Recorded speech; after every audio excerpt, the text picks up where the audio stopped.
He was the president of his synagogue. And one day, he said to me, we had a date. It was good right from the beginning. He said, Zeva, I'm going to synagogue tonight. He said, it's a holiday. I didn't know any of the holidays. I was worse than Kolya. He said, it's Simchas Torah. Never heard of that. And he said, what do you do on Simchas Torah? He said, we carry around the Torah and we dance and we sing. He took me to this synagogue. I was so eager to be his date, I would have gone with him to anywhere. So we went to this synagogue. It's the one on the corner here. And they started dancing with it, carrying the Torah.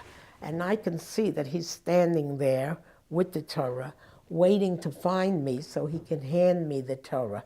So I was very moved at the idea that he wanted to hand me the Torah, but I was more moved the idea that carrying this Torah, what it meant to all these people. He handed me the Torah and I started to weep. Why did you start crying when you were handed the Torah? I can't answer that, except that I think it was something that I was denied. One day I remember it was one of the Jewish holidays, probably Rosh Hashanah, and they're singing these beautiful, beautiful melodies, which I find the music extreme. And I'm listening to this music, and I turned to the person that I've become friendly with, and I said, I've been robbed. When I see young people like you learning Yiddish, I could cry. That's like carrying the Torah.